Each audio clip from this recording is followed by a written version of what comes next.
ರಾಜ್ಕುಮಾರದಲ್ಲಿ ಅವ್ರ ಫಿಲಮ್ ಅಲ್ಲಿ ಅಣ್ಣವ್ರಿಗೆ ಟ್ರಿಬ್ಯೂಟ್ ಹಾಕ್ತಾ ಇದ್ವಿ.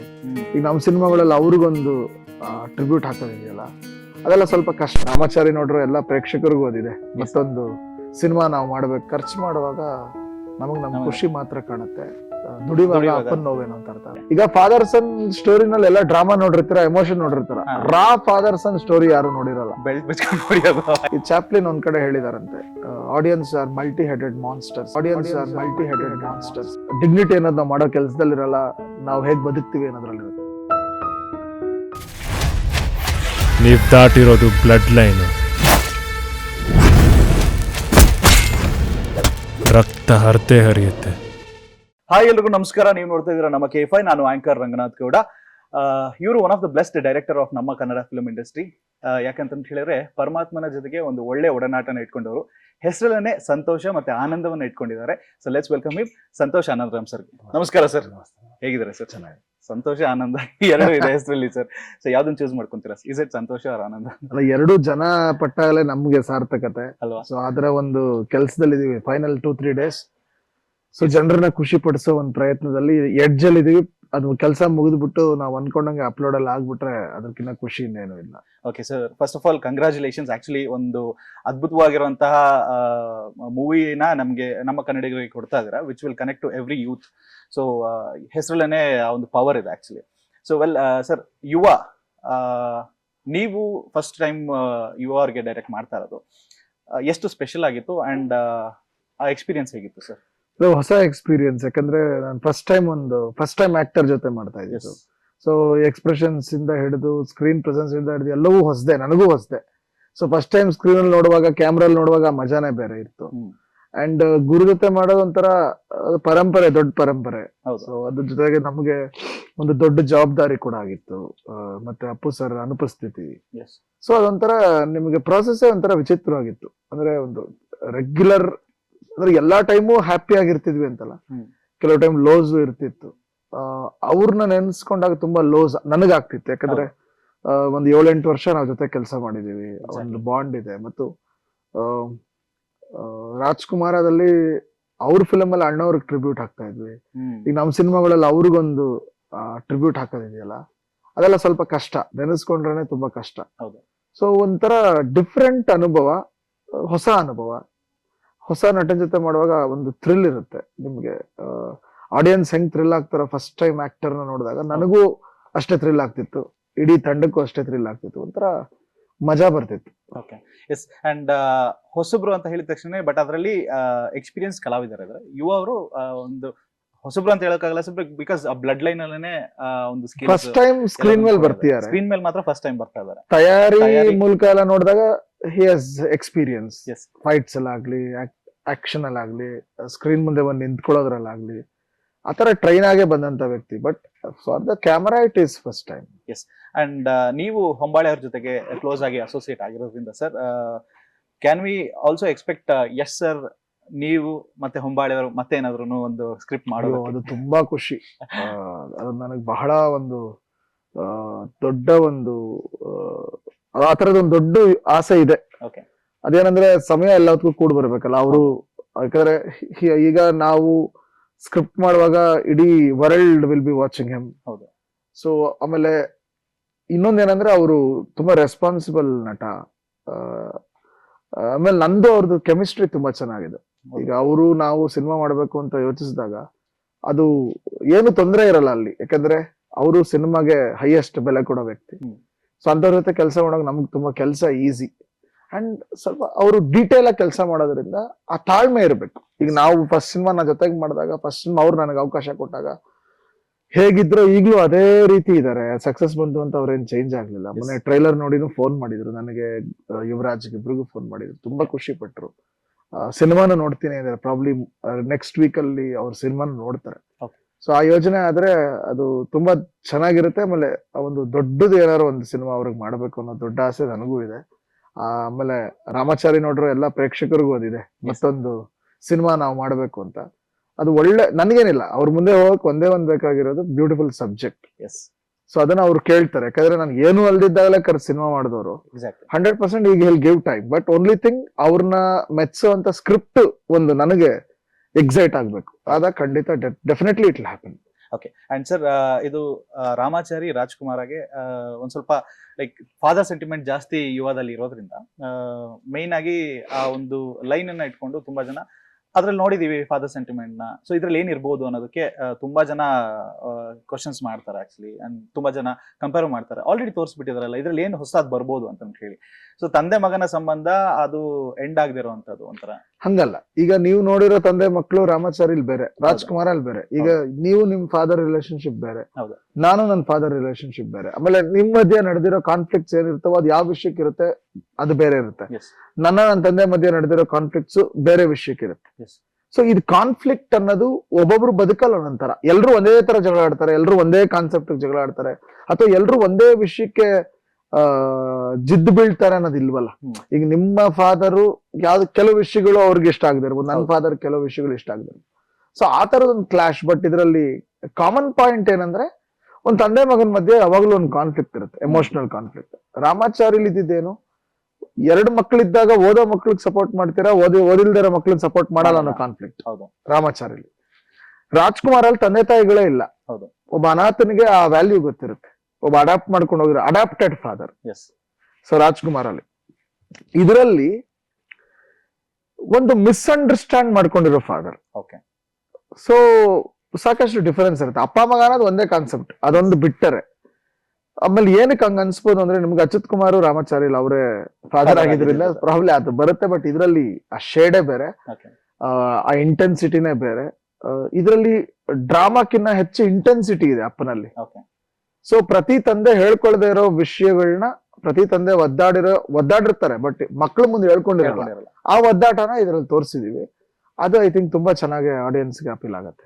ಓಕೆ. ಕೆಲವೊಂದು ಪಾಯಿಂಟ್ಸ್ ಗಳು ತಂದೆ ಮಗನ ಸಂಬಂಧ ಅಂತ ಹೇಳಿದ್ರೆ, ಈಗ ರಾಜ್ಕುಮಾರ್ ಅವರು ಮತ್ತೆ ಶಿವರಾಜ್ ಕುಮಾರ್ ಮತ್ತೆ ಪುನೀತ್ ರಾಜ್ಕುಮಾರ್ ಅವ್ರ ಮಧ್ಯೆ ಇದ್ದಂತ ಕೆಲವೊಂದು ಪಾಯಿಂಟ್ಸ್, ಅಥವಾ ರಾಘವೇಂದ್ರ ರಾಜ್ಕುಮಾರ್ ಸರ್ ಮತ್ತೆ ಯುವ ರಾಜ್ಕುಮಾರ್ ಸರ್ ಇವ್ರ ಮಧ್ಯೆ ಇದ್ದಂತ ಪಾಯಿಂಟ್ಸ್ ಗಳನ್ನ ನೀವೇನಾದ್ರೂ ಸಿನಿಮಾದಲ್ಲಿ ಅಳ್ವಡ್ಸ್ ಇಲ್ಲ, ಇದು ಸಖತ್ ರಾ ಇರುತ್ತೆ. ಓಕೆ. ಈಗ ಫಾದರ್ ಸನ್ ಸ್ಟೋರಿನಲ್ಲಿ ಎಲ್ಲ ಡ್ರಾಮಾ ನೋಡಿರ್ತೀರ, ಎಮೋಷನ್ ನೋಡಿರ್ತೀರ. ರಾ ಫಾದರ್ ಸನ್ ಸ್ಟೋರಿ ಯಾರು ನೋಡಿರಲ್ಲ. ಬೆಲ್ಟ್ ಬಿಚ್ಕೊಂಡು ನೋಡಿಯೋದು ಇದೊಂಥರ ರಾ ಫಾದರ್, ವೆರಿ ರಾ ಫಾದರ್. ನೀವು ಟ್ರೈಲರ್ ಅಲ್ಲಿ ನೋಡಿದ್ರೆ ಆ ಮಗನ್ ಮುಂದೆನೆ ಸಿಗರೇಟ್ ಹೊಟ್ಕೊಂಡು ಬೈಯೋ ಅಂತ ವ್ಯಕ್ತಿ ತರ. ಈಸ್ ವೆರಿ ಅಗ್ರೆಸಿವ್ ಮಗನ್ ಮೇಲೆ ಮಾತ್ರ. ಸೊ ಅದ್ ಏನಕ್ಕೆ, ಯಾಕೆ, ಇವ್ರಿಬ್ರು ಈಗ ಫಾದರ್ ಸಾಂಗು ಇದೆ. ಹೌದು. ಸೊ ಆ ಸಾಂಗ್ ಅಲ್ಲಿರೋ ಸಾಫ್ಟ್ನೆಸ್ ಬರೋವರೆಗೂ ಏನ್ ನಡೀತದೆ, ಬಂದ ಮೇಲೆ ಏನ್ ನಡೀತದೆ. ಸೊ ಆ ತರದೊಂದು ಕತೆ ಇದು. It's a father son love story. ಇದು ಫಾದರ್ ಸನ್ ರಾ story. Okay. And food delivery boys ಗಳಿಗೆ ಇತ್ತೀಚೆಗೆ ತುಂಬಾನೇ ಹರಾಸ್ಮೆಂಟ್ ಆಗಿದೆ. ಜೊತೆಗೆ ತುಂಬಾ ಪ್ರಾಬ್ಲಮ್ಸ್ ಗಳನ್ನು ಫೇಸ್ ಮಾಡ್ತಾ ಇರ್ತಾರೆ every day in life. Sir, so may be ಈ ಸಿನಿಮಾನ ನೋಡೋಂತವ್ರು ಒಂದು ವರ್ಗದವರು ಎಲ್ಲಿ ಅಂದ್ರೆ ಗ್ರೌಂಡ್ ಲೆವೆಲ್ ಇಂದ ನಾವು ನೋಡ್ತೀರಿ ಅಂತ ಹೇಳಿದ್ರೆ, ಸೊ ಪ್ರತಿಯೊಬ್ಬನು ಕೂಡ ಆ ಒಂದು ವಿಷಯಕ್ಕೆ ಕನೆಕ್ಟ್ ಆಗಿರ್ತಾರೆ. ಬಿಕಾಸ್ ಎಲ್ಲರೂ ಕೂಡ ಫುಡ್ ಡೆಲಿವರಿ ಫುಡ್ ಅನ್ನ ಆರ್ಡರ್ ಮಾಡ್ಕೊಂಡು ತಿಂದಿರ್ತಾರೆ ಅಂಡ್ ಇಂಟ್ರಾಕ್ಟ್ ಮಾಡಿರ್ತಾರೆ. ಇಲ್ಲೊಂದ್ ಕಡೆ ಕೆಟ್ಟದಾಗೂ ಕೂಡ ನಡ್ಕೊಂಡಿರ್ತಾರೆ ಅವ್ರ ಜೊತೆಗೆ.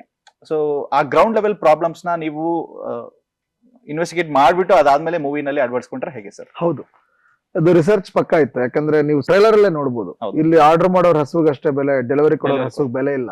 ಅದರಿಂದ there is a story which has happened.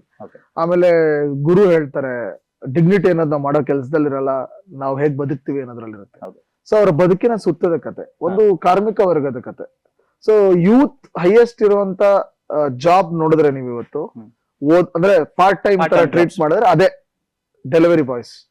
ಅವರೆಲ್ಲರೂ ಸಾಕಷ್ಟು ಜನ ಎಜುಕೇಟೆಡ್ಸ್ ಇದ್ದಾರೆ. ಬಂದವ್ರು ಎಷ್ಟೋ ಜನ ನಮ್ಮ ಮನೆಗೆಲ್ಲ ಡೆಲಿವರಿ ಬಂದ ನಮ್ಮ ಆಫೀಸ್ಗೆಲ್ಲ ತಂದು ಕೊಡೋರಲ್ಲಿ ಎಷ್ಟೋ ಜನ ನಾನು ನೋಡಿದೀನಿ. They are very much educated, ಚೆನ್ನಾಗಿ ಇಂಗ್ಲಿಷ್ ಗೊತ್ತಿರುತ್ತೆ, ನೋಡಕ್ ತುಂಬಾ ಕ್ಲಾಸ್ ಆಗಿರ್ತಾರೆ. ಕೇಳಿದಾಗ ನಾವು ಔಟ್ ಆಫ್ ಕ್ಯೂರಿಯಾಸಿಟಿ ಒಂದ್ ಇಬ್ರನ್ನ ಕೇಳಿದೀನಿ ವೈ ಅಂತ. ಅವಶ್ಯಕತೆ. ಸೊ ಕಥೆಲ್ಲೂ ಹಾಗೆ ಒಂದು ಅವಶ್ಯಕತೆ ಇದೆ. ಆಮೇಲೆ ಯಾವ ಕೆಲ್ಸನೂ ಚಿಕ್ಕದಲ್ಲ, ಯಾವ ಕೆಲ್ಸನೂ ದೊಡ್ಡದಲ್ಲ. ಸೊ ಅದ್ರಲ್ಲಿ ಏನು ತಪ್ಪಿಲ್ಲ, ಅದೊಂದು ಸರ್ವಿಸ್ ಸೆಕ್ಟರ್. ಸೊ ಅದನ್ನ ರೆಪ್ರೆಸೆಂಟ್ ಮಾಡೋದು ನನಗೆ ತುಂಬಾ ಖುಷಿ ಇತ್ತು. ಅವ್ರ ಮೇಲೆ ಆದಂತ ಕೆಲವು ಹರಾಸ್ಮೆಂಟ್ಸ್, ಮಿಸ್ಅಂಡರ್ಸ್ಟ್ಯಾಂಡಿಂಗ್ ಮೇಲೆ ಮಾತಾಡ್ಬೇಕಾಗಿತ್ತು, ಒಂದು ವಾಯ್ಸ್ ಬೇಕಿತ್ತು. ಆ ವಾಯ್ಸ್ ಆಗಿ ಯುವ ಕ್ಯಾರೆಕ್ಟರ್ ಸೆಕೆಂಡ್ ಹಾಫ್ ಅಲ್ಲಿ ಇರ್ತದೆ. ಅಂಡ್ ಸ್ಕ್ರೀನ್ ಮೇಲೆ ಯುವ ಅವ್ರನ್ನ ನೋಡೋದಕ್ಕೆ ಬಹಳ ಖುಷಿ ಆಗುತ್ತೆ. ಬಿಕಾಸ್ ಪ್ರತಿಯೊಂದು ಶಾರ್ಟ್ ಅನ್ನು ಕೂಡ he has shown his 100% dedication and hard work. ಅದ್ರ ಜೊತೆಗೆ ಈ ಸ್ಕ್ರಿಪ್ಟ್ ಬಂದು ಅಪ್ಪು ಸರ್ ಏನಾದ್ರು ಮಾಡ್ಬೇಕು ಇಲ್ಲ ಅಂದ್ರೆ ಇಲ್ಲ ಅಪ್ಪು ಸರ್ಗ್ ಮಾಡ್ಬೇಕಾಗಿ ಸಿನಿಮಾನೇ ಬೇರೆ. ಓಕೆ, ಸೊ ಇದು ಐಡಿಯಾ ಇದ್ದಿದ್ನ ಯುವರಾಜ್ ಅವ್ರಿಗೆ ಮಾಡ್ಬೇಕು ಅಂತ ಬಂದಾಗ ಡೆವಲಪ್ ಮಾಡಿದ್ವಿ. ಓಕೆ. ಸೊ ಅಪ್ಪು ಸರ್ ಅವರು ಕಾಲ್ ಮಾಡಿ ಹೇಳ್ತಾರೆ ನಿಮ್ಗೆ ಯುವರ್ಗ್ ಒಂದು ಸ್ಕ್ರಿಪ್ಟ್ ಮಾಡಿ ಅಂತ ಹೇಳಿ? ಇಲ್ಲ, ಆ ತರದ ಡಿಸ್ಕಷನ್ ಯಾವ್ದು ಬಂದಿರಲ್ಲ. ಅಪ್ಪು ಸರ್ ನಮ್ಮನ್ನ ಅಗ್ಲದ ಮೇಲೆ ಅಶ್ವಿನಿ ಮೇಡಮ್ ಹೊಂಬಾಳೆ ಅವ್ರಿಗೆ ಹೇಳ್ತಾರೆ ಸಿನಿಮಾ ಮಾಡಿ ಗುರುದು ಅಂತ. ಅಪ್ಪು ಸರ್ ಇದ್ದಾಗ ಒಂದ್ಸತಿ ಹೇಳಿರ್ತಾರೆ. ಆಮೇಲೆ ಹೊಂಬಾಳೆ ಅವ್ರು ತಗೊಂಡಿದ್ದ ಡಿಸಿಷನ್ ನೀನ್ ಮಾಡ್ಬೇಕು, ನನಗೆ ಹೇಳಿದ್ರು ನೀನ್ ಮಾಡ್ಬೇಕು ಅಂತ. ಅವಾಗ ನಾವೆಲ್ಲ ಟೀಮ್ ಸೇರಿ ಕಲೆಕ್ಟಿವ್ ಡಿಸಿಷನ್ ಅಲ್ಲಿ ಮಾಡಿದಂತ ಸಿನಿಮಾ. ಓಕೆ ಸರ್, ಅಂಡ್ ಯುವ ಅವರಿಗೆ ಸ್ಕ್ರಿಪ್ಟ್ ಮಾಡ್ತಾ ಇದೀರಾ ಅಂತ ಹೇಳಿದ ತಕ್ಷಣ you will have a big responsibility. Because ಆ ಮನೆತನ ಆಗಿದೆ, ಆ ವಂಶ ಬೆಳ್ಕೊಂಡ್ ಬಂದಿದ್ದು, ಅವರು ಈ ಕನ್ನಡ ಇಂಡಸ್ಟ್ರಿಗೆ ಕೊಟ್ಟಂತಹ ಕೊಡುಗೆ 70 ವರ್ಷ ಒಬ್ರು ಒಂದು ಇಂಡಸ್ಟ್ರಿಗೆ ದುಡಿತಾರೆ ಅಂತ ಹೇಳಿದ್ರೆ which is not a small thing. Never A small job. So ಆ ಒಂದು ಪ್ರೆಷರ್ ಏನಾದ್ರು ಇತ್ತ ನಿಮ್ ಮೇಲೆ? 100% ಇತ್ತು. ಅದು ಸಬ್ಜೆಕ್ಟ್ ಮಾಡುವಾಗ ತುಂಬಾ ಕಾಡೋದು. ಒಂದ್ ಸಬ್ಜೆಕ್ಟ್ ಆದ್ಮೇಲೆ ನಾವು ಆ ಪ್ರೆಷರ್ ಹೋಗ್ಬಾರ್ದು. ಸೊ ನೀವು ಪ್ರೆಷರ್ ಎಷ್ಟು ತಗೋತಿರೋ ಅಷ್ಟು ಏನಾಗುತ್ತೆ, ನಿಮ್ಮನ್ನ ನೀವೇ ಡೌಟ್ ಪಟ್ಕೊಳಂಗೆ, ನಿಮ್ಮ ಸಬ್ಜೆಕ್ಟ್ ನ ನೀವೇ, ನಿಮ್ ಸಿನಿಮಾನ ನೀವೇ ಡೌಟ್ ಪಟ್ಟಾಗ ಆಗುತ್ತೆ. ಪ್ರೆಷರ್ ಅಲ್ಲಿ ಯಾವತ್ತು ಕೆಲಸ ಮಾಡಬಾರ್ದು. ಸೊ ಪ್ರೆಷರ್ಸ್ ಏನಿದ್ರು ಸ್ಕ್ರಿಪ್ಟ್ ಲೆವೆಲ್ ಅಲ್ಲೇ ಇರಬೇಕು. ಎಕ್ಸಿಕ್ಯೂಷನ್ ಹೋದಾಗ ಆ ಪಾಸಿಟಿವ್ ಮೈಂಡ್ ಸೆಟ್ ಅಲ್ಲೇ ಹೋಗ್ಬೇಕು, ಇಲ್ಲ ಕೆಲಸ ಮಾಡಕ್ಕಾಗಲ್ಲ. ಆಮೇಲೆ ಇವತ್ತು ಇವ್ರೇನ್ ಅನ್ಕೋತಾರೆ, ಅವ್ರೇನ್ ಅನ್ಕೋತಾರೆ, ಆತರ ಎಲ್ಲ ನಾವೇನೆ ನಂಬರ್ ಆಫ್ ಪರ್ಸ್ಪೆಕ್ಟಿವ್ಸ್ ಓಪನ್ ಮಾಡ್ಕೊಂಡ್ಬಿಟ್ರೆ ಮೈಂಡ್ ಅಲ್ಲಿ ತುಂಬಾ ಕಷ್ಟ. ಸೊ ನೀವು ನಿಮ್ಮ ಮೈಂಡ್ ಸೆಟ್ ನ ವೆರಿ ಸ್ಟ್ರಾಂಗ್ ಆಗಿ ಇಟ್ಕೊಂಡು ಮುಂದೆ ಹೋಗ್ಬೇಕು. ಯಾಕಂದ್ರೆ ಆಮೇಲೆ ಮ್ಯಾನಿಪುಲೇಷನ್ಸ್ ಅದು ಇದು ಎಲ್ಲ ಇದ್ದೇ ಇರ್ತದೆ. ಸೊ ಅದನ್ನ ನೆಕ್ಸ್ಟ್ ನೀವು ಕತೆ ಮಾಡುವಾಗಲೇ ಆ ಫೈಟ್ ಕುತ್ಕೋಬಾರ್ದು, ಅದೊಂದು ಪ್ರಾಸೆಸ್. ಸೊ ಕತೆ ಮಾಡುವಾಗ ತುಂಬಾ ನ್ಯೂಟ್ರಲ್ ಆಗೇ ಇರ್ಬೇಕು ಆಸ್ ಎನ್ ಆಡಿಯನ್. ನೀವು ಎಕ್ಸಿಕ್ಯೂಷನ್ ಬಂದಾಗ ಆ ಗಟ್ಸ್ ಅಲ್ಲೇ ಹೋಗ್ಬೇಕು, ಇಲ್ಲಾಂದ್ರೆ ಚಾನ್ಸೇ ಇಲ್ಲ, ಅದಾಗದೇ ಇಲ್ಲ. ಓಕೆ, ಅಂಡ್ ಮೂವಿನಲ್ಲಿ ಒಂದು ದೊಡ್ಡ ತಾರಾ ಬಳಗನೆ ಇದೆ ಅಂತ ಹೇಳ್ಬೋದು. ಅಚ್ಯುತ್ ಸರ್, ಸುಧಾರಾಣಿ ಮ್ಯಾಮು, ಮತ್ತೆ ಗೋಪಾಲ್ ಕೃಷ್ಣ ದೇಶಪಾಂಡೆ ಅವರು, ಕಿಶೋರ್ ಸರ್. ಇವರು ಅಂದ್ರೆ ಸುಧಾರಾಣಿ ಮ್ಯಾಮ್ ಆಕ್ಚುಲಿ ಶಿವಣ್ಣ ಅವ್ರ ಕಾಲದಿಂದನೂ ಹೀರೋಯಿನ್ ಆಗಿ ನಡ್ಕೊಂಡ್ ಬಂದವರು. ಸೊ ಮತ್ತೆ ಇವಾಗ ಯುವ ಅವ್ರ ಜೊತೆ ಆಕ್ಟ್ ಮಾಡ್ತಾರೆ ಅಂತ ಹೇಳಿದ್ರೆ, ಸೊ ಅವ್ರ ಜೊತೆಗೆ ವರ್ಕ್ ಮಾಡಿದಂತ ಎಕ್ಸ್ಪೀರಿಯನ್ಸ್? ಅವರು ವಂಡರ್ಫುಲ್ ಆಕ್ಟರ್. ನಾನು ಎಷ್ಟೋ ಸತಿ ಅವ್ರಿಗೆ ಹೇಳಿದ್ದೀನಿ, ಮೇಡಮ್ ನೀವು ರೆಲೆವೆನ್ಸ್ ಕಳ್ಕೊಂಡಿಲ್ಲ ಅಂತ. ಎಷ್ಟೊಂದ್ ಸತಿ ಏನಾಗುತ್ತೆ, ವೆಟರನ್ ಆಕ್ಟರ್ಸ್ ಇವತ್ತಿನ ಜನರೇಷನ್ಗೆ ರೆಲೆವೆಂಟ್ ಅನ್ಸಲ್ಲ, ಒಂದ್ ಸ್ವಲ್ಪ ಹಳೆ ಆಕ್ಟರ್ಸ್ ಅನ್ಸ್ತಾರೆ. ಬಟ್ ಇವರು ಆ ರಿಲೆವೆನ್ಸ್ ನ ಕಳ್ಕೊಂಡೇ ಇಲ್ಲ. ಈ ಸಿನಿಮಾದಲ್ಲಿ ಅವ್ರು ಎಷ್ಟು ಕಂಟೆಂಪ್ರರಿ ಆಗಿ ಆಕ್ಟ್ ಮಾಡಿದ್ದಾರೆ ಅಂದ್ರೆ, ಈ ಹೊಸ ಅವರು ಈ ಜನರೇಷನ್ ಅವ್ರ ಸಿನಿಮಾ ನೋಡದೇ ಇರೋರು ನೋಡಿದ್ರು ಅವ್ರಿಗೆ ಅಪೀಲ್ ಆಗುತ್ತೆ. ಸಚ್ ಅ ಬ್ಯೂಟಿಫುಲ್ ಆಕ್ಟ್ರೆಸ್ ಅವರು. ಅಂಡ್ ಅಂತವ್ರ ಜೊತೆ ಸಿನಿಮಾ ಮಾಡೋದಲ್ಲ ನಮ್ಮ ಅದೃಷ್ಟ, ಅಂತವ್ರ ಜೊತೆ ಕೆಲಸ ಮಾಡೋದು ನಮ್ಮ ಅದೃಷ್ಟ. ಎಸ್, ಅಂಡ್ ತುಂಬಾನೇ ರಿಯಲಿಸ್ಟಿಕ್ ಆಗಿ ಕನೆಕ್ಟ್ ಆಗೋದು ಅಂತ ಹೇಳಿದ್ರೆ, ವಿಚ್ ಇಸ್ ಲೈಕ್ ನಾವು ಗ್ರೌಂಡ್ ಲೆವೆಲ್ ಅಲ್ಲಿ ಇಳಿದು ಆ ಒಂದು ಸಬ್ಜೆಕ್ಟ್ ನ ಮೂವಿಗೆ ತಗೊಂಬಂದ್ರೆ, and movie has got such medium, ತುಂಬಾ ಸ್ಟ್ರಾಂಗೆಸ್ಟ್ ಮೀಡಿಯಂ ಅಂತ ನಾವು ಟ್ರಸ್ಟ್ ಮಾಡ್ತೀವಿ. ಬಿಕಾಸ್ ನನ್ನ ಹೀರೋ ಸ್ಕ್ರೀನ್ ಮೇಲೆ ಏನ್ ಮಾಡ್ತಾನೆ ಅದನ್ನ ನಾನು ಕೂಡ ಮಾಡ್ತೀನಿ ಅನ್ನೋದು. ಸೊ ಈ ಮೂವಿ ಏನಾದ್ರು ಮೆಸೇಜ್ ಹೊಂದಿದೆಯಾ? ಮೆಸೇಜ್ ಅಂತ ಹೇಳೋದ್ಕಿಂತ ಒಂದು ಟೇಕ್ ಅವೇ ಇರುತ್ತೆ. ಒಂದ್ ಸಿನಿಮಾ ನೋಡ್ಕೊಂಡು ನೀವು ಹೋದಾಗ ಒಂದು ಟೇಕ್ ಅವೇ ಇದ್ರೆ ಅದು ಚೆನ್ನಾಗಿರುತ್ತೆ. ಅಂದ್ರೆ ಮ್ಯಾಂಡೇಟ್ರಿ ಅಲ್ಲ. ಒಂದ್ ಸಿನಿಮಾ ಥಿಯೇಟರ್ ಅಲ್ಲಿ ನೀವು ಇದ್ದಷ್ಟು ಹೊತ್ತು ನಿಮ್ಗೆ ಎಂಟರ್ಟೈನ್ ಮಾಡಿ, ನಿಮ್ಮ ಟೈಮು ವ್ಯಾಲ್ಯೂ ಮನಿಗೆ ಎಂಟರ್ಟೈನ್ಮೆಂಟ್ ಕೊಟ್ಟು ಅದಕ್ಕೆ ನ್ಯಾಯ ಒದಗಿಸಿದ್ರೇನೆ it is done. If at all ಕೆಲವು ಸಬ್ಜೆಕ್ಟ್ ಅಲ್ಲಿ ಟೇಕ್ ಅವೇಸ್ ಅಂತ ಇರುತ್ತೆ, ಆತರ ಸಿಕ್ಕಿದಾಗ it is an add on. ಆ ತರದ ಒಂದು ಟೇಕ್ ಅವೇ ಈ ಸಿನಿಮಾ ಇದೆ. ಓಕೆ, ಅಂಡ್ ಸಂತೋಷ್ ಆನಂದ್ರಾಮ್ ಅವರ ಫಿಲ್ಮ್ ಅಲ್ಲಿ ನಾವು ತುಂಬಾನೇ ಫ್ಯಾಮಿಲಿ ವ್ಯಾಲ್ಯೂಸ್ ಗಳನ್ನ ನೋಡ್ಬೋದು. ಇಸ್ ಇಟ್ ಬಿಕಾಸ್ ನೀವು ರಿಯಲ್ ಲೈಫ್ ಎಕ್ಸ್ಪೀರಿಯನ್ಸ್ ಅನ್ನ ಇದ್ರಲ್ಲಿ ತುಂಬೋದಕ್ಕೆ ಟ್ರೈ ಮಾಡ್ತಾ ಇದ್ದೀರಾ, ಹೇಗೆ ಅಂತ ಸರ್? ಇಲ್ಲ, ನಾವು ಅದು ನಾವು ಹೆಂಗ್ ಬೆಳೆದಿರ್ತೀವೋ ವಾತಾವರಣ. ಸೊ ನಾವು ಒಂದು ಇನಿಷಿಯಲಿ ಜಾಯಿಂಟ್ ಫ್ಯಾಮಿಲಿಯಿಂದ ಶುರು ಮಾಡಿ ದೆನ್ ನಮ್ಮ ತಂದೆ ತಾಯಿ ಆಗ್ಬೋದು, ಎಲ್ಲರೂ ಅವ್ರ ತಂದೆ ತಾಯಿಗಳನ್ನ ನೋಡ್ಕೊಂಡಿದ್ನ ನಾನು ನೋಡಿದ್ದೀನಿ. ಈಗ್ಲೂ ಹೌ ದೇ ಕೇರ್ ಫ್ಯಾಮಿಲಿ ಅನ್ನೋದು ನೋಡಿದ್ದೀನಿ. ಮತ್ತೆ ನಮ್ಮ ಸುತ್ತಮುತ್ತಲಿನ ಜನರ ಇನ್ಫ್ಲೂಯೆನ್ಸ್, ಅಪ್ಪು ಸರ್ನ ನೋಡಿದ್ದೀನಿ. ಅದನ್ನ ನಾನು ನಂಬ್ತಾ ಇದ್ದೀನಿ. ಯಶ್ ಸರ್ನ ನೋಡಿದ್ದೀನಿ. ಅಂದ್ರೆ ಅವರೆಲ್ಲ ಅಂದ್ರೆ ಒಬ್ಬೊಬ್ರು ನಾನ್ ಜೊತೆಗಿದ್ದವರ ಒಂದು ಫ್ಯಾಮಿಲಿ ಅಟ್ಯಾಚ್ಮೆಂಟ್ ನೋಡಿದ್ದೀನಲ್ಲ, ಅದು ಇನ್ನಷ್ಟು ನಂಬಿಕೆ ಗಟ್ಟಿ ಆಗ್ತಾ ಹೋಗುತ್ತೆ. ಸೊ ಕೌಟುಂಬಿಕ ಮೌಲ್ಯಗಳು ನಿಮ್ಗೆ ಏನ್ ಚೇಂಜ್ ಆಗಿದ್ರು ಸಹ ಇವತ್ತು ಲಿವಿಂಗ್ ಒಂದು ಫ್ಯಾಮಿಲಿ, ಅಟ್ಲೀಸ್ಟ್ ಒಂದು ವಾಟ್ಸ್ಆಪ್ ಗ್ರೂಪ್ ಅಲ್ಲಂತೂ ಒಂದು ಫ್ಯಾಮಿಲಿ ಗ್ರೂಪ್ ಇದ್ದೇ ಇರುತ್ತೆ. ಸೊ ನಾವು ಟೈಮ್ ಕೊಡ್ತೀವೋ ಇಲ್ವೋ, ಡೈಲಿ ಅದ್ರ ಒಂದು ಹಾಯ್ ಬಾಯ್ ಏನ್ ನಡೀತು, ಅಲ್ಲೋದ್ವಿ ಇಲ್ಲೋದ್ವಿ. ಸೊ ಎಷ್ಟೇ ನಾವು ಸೇರಕ್ ಆಗದೆ ಇದ್ರು ಆ ಕುಟುಂಬ ಅನ್ನೋದು ಯಾವುದೋ ಒಂದು ರೀತಿ ನಮ್ ನೆಟ್ವರ್ಕ್ ಅಲ್ಲಿ ಇದ್ದೇ ಇರುತ್ತೆ. ಸೊ ಅದು ಯಾವತ್ತೂ ಅಳಿಸೋಕಾಗಲ್ಲ. ಸೊ ಅದಕ್ಕೆ ಯಾವತ್ತೂ ಮೌಲ್ಯ ಇರುತ್ತೆ. ನಾನು ಅದನ್ನ ನಂಬ್ತೀನಿ. ಈ ಸಿನಿಮಾದಲ್ಲೂ ಆ ತರದೊಂದು ಮೌಲ್ಯನ ಹೇಳಿದೀವಿ. ಅದು ತುಂಬಾ ಎಲ್ಲಾ ಕಡೆ ಮಾತಾಡಿರುವಂತದ್ದಲ್ಲ. ಸೆಲ್ಯುಲಾಯ್ಡ್ ಮೇಲೆ ತುಂಬಾ ಡಿಸ್ಕಸ್ ಆಗಿಲ್ಲ. ನಿಜ ಜೀವನದಲ್ಲೂ ಆತರ ಒಂದು ಡಿಸ್ಕಷನ್ ಆಗಿರಲ್ಲ. ಯಾಕಂದ್ರೆ ಅದನ್ನ ಸುಮಾರು ಸಲ ಅದು ಹೇಳ್ಬಿಟ್ರೆ ಏನಾರು ತಪ್ಪು ತಿಳ್ಕೊಂಡ್ಬಿಡ್ತಾರ ಅಂತ ಒಳಗಡೆನೆ ಇಟ್ಕೊಂಡ್ ಒದ್ದಾಡಿರ್ತಾರೆ. ಸೊ ಆ ತರದ್ ಒಂದು ಹೇಳ್ಕೊಳಕ್ ಆಗದೆ ಇರೋಂತ ಒಂದು ವಿಷಯ ಮಾತಾಡಿದೀವಿ, ಅದು ವರ್ಕ್ ಆಗತ್ತೆ ಅಂತ ನನ್ ಗಟ್ ಫೀಲಿಂಗ್ ಅಷ್ಟೇ. ಓಕೆ, ಏನಾದ್ರು ನೀವು ಒಂದು ಫಾರ್ಮ್ಯಾಟ್ ಅಥವಾ ಒಂದು ಸಕ್ಸಸ್ ಮಂತ್ರ ಅಂತ ಫಾಲೋ ಮಾಡ್ತೀರಾ ಸರ್? ಅದು ಆ ತರದ್ ಇದ್ಬಿಟ್ಟಿದ್ರೆ ಏನಾಗ್ಬಿಡೋದು, ಜಸ್ಟ್ ಈಗ ಈ ಒಂದು ಪ್ರೋಗ್ರಾಮ್ ನ ಒಂದು ಅಲ್ಲಿ ಇವತ್ತು ಆರ್ಟಿಫಿಷಿಯಲ್ ಇಂಟೆಲಿಜೆನ್ಸ್ ಅಲ್ಲಿ ನೀವು ಸಕ್ಸಸ್ಫುಲ್ ಸ್ಕ್ರಿಪ್ಟ್ ಅಂತ ಹೊಡೆದ್ರೆ ಬಂದ್ಬಿಡುತ್ತೇನೋ ಆ ಲೆವೆಲ್ಗೆ ಇವತ್ತು ಇದೆ. ಮುಂದೊಂದ್ ದಿನ VFX ಕೂಡ ಫೇಡ್ ಔಟ್ ಆಗ್ಬೋದು ಅಂತ ಇದಾರೆ. ಈಗ US ಅಲ್ಲೆಲ್ಲ ಆಲ್ ಫಿಲ್ಮ್ ಮೇಕರ್ಸ್ ಸ್ಟ್ರೈಕ್ ಅಲ್ಲಿ ಇದಾರೆ, ಏನ ಲೀಗಲೈಸ್ ಮಾಡಬಾರ್ದು ಅಂತ. ಯಾಕಂದ್ರೆ ಅದೇ ಅಸೆಟ್ಸ್ ಕ್ರಿಯೇಟ್ ಮಾಡ್ತಿದೆ. ಒಂದು ಸ್ನೋಫಾಲ್, ಒಂದು ಮೌಂಟೇನ್ ಅಂದ್ರೆ ಅದೇ ಒಂದು ಅಸೆಟ್ ನ ಕ್ರಿಯೇಟ್ ಮಾಡ್ತಿದೆ. ಸೊ ಆ ಲೆವೆಲ್ಗೆ ಹೋಗ್ಬಿಟ್ರೋ ಟೆಕ್ನಾಲಜಿ, ಎಷ್ಟೇ ಹೋಗ್ಬೋದು. ಸಕ್ಸಸ್ ಮಂತ್ರ ಯಾರ ಕೈಲೂ ಹುಡ್ಕಕ್ ಆಗಲ್ಲ. ಈ ಚಾಪ್ಲಿನ್ ಒಂದ್ ಕಡೆ ಹೇಳಿದಾರಂತೆ, audience are multi headed monsters ಅಂತ. ಅವ್ರಿಗೆ ಒಂದಿನ ಬಿರಿಯಾನಿ ಇಷ್ಟ ಆಗ್ಬೋದು, ಒಂದಿನ ಜಸ್ಟ್ ಅನ್ನ ರಸಮ್ಗೆ ಅವ್ರಿಗೆ ಖುಷಿ ಆಗ್ಬೋದು, ಒಂದಿನ 3 ಐಟಮ್ ಇಟ್ಟರು ತೃಪ್ತಿ ಆಗದೆ ಇರ್ಬೋದು, ಒಂದಿನ ಜಸ್ಟ್ ಒಂದ್ ಲೋಟ ಮಜ್ಜಿಗೆ ಕುಡ್ದೆ ಸೂಪರ್ ಅಂತ ಎದ್ದು ಹೋಗ್ಬೋದು.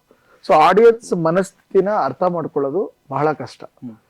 ಸೊ ಅದು ಅವ್ರ ಜೊತೆ ನಮ್ಮಲ್ಲಿರೋ ಒಬ್ಬ ಆಡಿಯನ್ನು ಅಲೈವ್ ಆಗಿದ್ದಾಗ, ಅವ್ರ ಜೊತೆ ನಾವಿದ್ದಾಗ ಅದು ಸಾಧ್ಯ. ಅದು ಎಷ್ಟು ಒಂದೊಂದ್ಸತಿ ಅದರಲ್ಲಿ 80% ಸಕ್ಸಸ್ ಆಗ್ತೀವಿ, ಒಂದ್ಸತಿ 50 ಆಗ್ತೀವಿ. ಆತರ ಒಂದು ವೇರಿಯೇಷನ್ ಇರುತ್ತೆ ವಿನಃ every time we try to reach audience.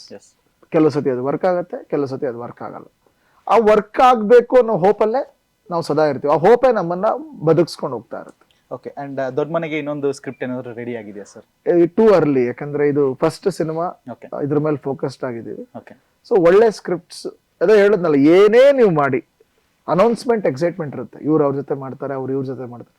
Ultimate ಅದಕ್ಕೆ ಒಂದು ಅರ್ಥ ಸಿಗೋದು ಸಿನಿಮಾ ರಿಲೀಸ್ ಆದಾಗ, ಆ ಸಿನಿಮಾ ಜನಕ್ಕೆ ಇಷ್ಟ ಆದಾಗ. ಸೊ ಅದು ಇಷ್ಟ ಆಗ್ಬೇಕಂದ್ರೆ ಅದು ಸ್ಕ್ರಿಪ್ಟ್ ಇಂದಾನೆ ಶುರು ಆಗೋದು. ಆತರ ಒಂದು ಸ್ಕ್ರಿಪ್ಟ್ ಸಿಕ್ಕಿದಾಗ ನಮಗೂ ಕಾನ್ಫಿಡೆನ್ಸ್ ಇರುತ್ತೆ, ಯಾರ ಮುಂದೆ ಏನಾರ ಹೋಗಿ ನಿಂತ್ಕೊಂಡು ಮಾಡ್ತೀವಿ ಸಿನಿಮಾ, ಇದು ಚೆನ್ನಾಗುತ್ತೆ ಅಂತ ಹೇಳಕ್ಕೆ. ಸೊ ಆ ಸ್ಕ್ರಿಪ್ಟ್ ಸಿಗೋವರೆಗೂ ನಾವೇನ್ ಮಾತಾಡಿದ್ರು ಅದು ಗೌಣ, ಯೂಸ್ ಇಲ್ಲ.